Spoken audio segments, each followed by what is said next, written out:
If you're watching this video, you might already know me, but if not, my name is Kadie and I live in Anaheim, California.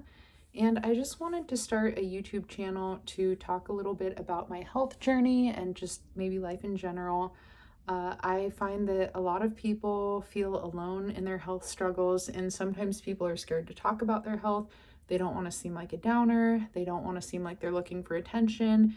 And I just want people to feel like it's okay to talk about. It's okay to talk about. It's okay to have hard days. It's okay to speak your truth. And so, a little bit about me. I've had 9 surgeries in my life. Some of the big ones, I had my entire colon removed in 2017 when I was 25 years old. I had to have an ostomy bag for 6 months, and that was not very fun.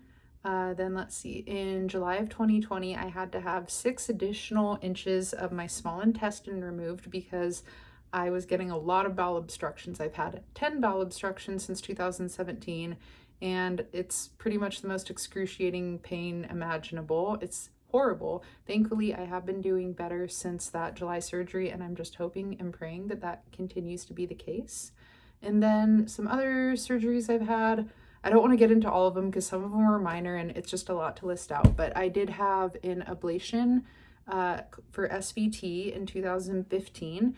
And so if you don't know what that is, SVT stands for supraventricular tachycardia, and it's basically a condition where your heart beats very quickly. And it's not all the time. I would have episodes, and normally they would wake me up in the middle of the night, which is terrifying to just wake up and your heart rate's going a million miles an hour. The highest I ever saw mine get was about 200 beats per minute. Some people's hearts get even faster with SVT, but yeah, mine got up to 200 and it feels terrifying. I don't even know how to describe it effectively. But anyway, I had an ablation, and so that's where they take a catheter and they kind of enter the groin area, and then they go up into the chest and they ablate or burn or freeze the part of the heart that's not working properly, and then your heart should ideally not continue to misbehave. And so, yeah, that's another surgery that I've had. And then I have some chronic conditions. I have fibromyalgia, we think. Now they're saying the fibromyalgia could have been a misdiagnosis, and so I'm in the process of seeing some new specialists because they think that there could be a more serious autoimmune condition going on. I don't want to get into that right now because I don't want to jinx it, and I just kind of want to wait and see what plays out with that potential diagnosis. But I do have that. And then I have a condition called gastroparesis. What is gastroparesis? Well, it's essentially partial paralysis of my stomach. And so when I eat food, it sits in my stomach like a brick, and it's very painful. Some people throw up from it. Some people can't eat at all and are tube dependent. Thankfully, I'm not tube dependent. I take medications before I eat so that my food can pass through me. So I have to take a medication called not Motegrity. That's another one I've taken in the past. I take one called domperidone, and it's a promotility agent, which means that it helps food move through my stomach. And so I take that 30 minutes prior to a meal, and then it helps, but it's not perfect. And so I have to be very careful with what I eat. I can't eat anything heavy, so I'm not out eating steaks or a lot of meat or anything like that because my body just can't break it down.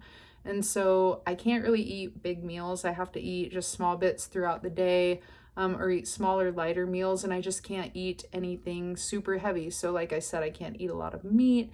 I can't eat really raw vegetables. I can do a little bit of salad, but I can't just sit there and eat a bunch of carrots, or definitely no corn, or things like that. Celery, my body just won't break that down.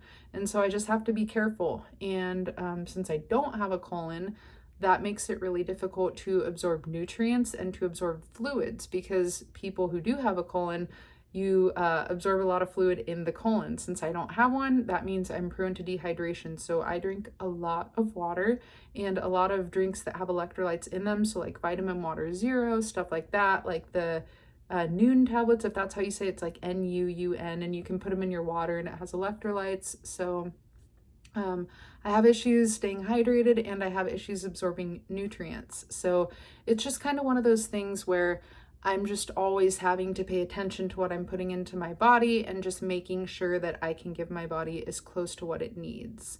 So that is a little bit about me, and I would love to connect more with other people.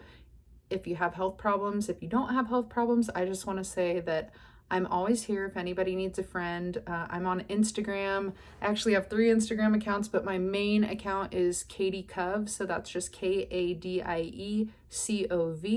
And then I have a Disney account, and it's just Kadie Disney. And I also have an account where I review healthy foods that I like, so like protein bars and light ice cream. And that account is Kadie's Healthy Life. And so if you want to follow me on Instagram, you're welcome to. I do respond to my DMs, and I love making new friends. And I look forward to talking to you in the future. Have a good day.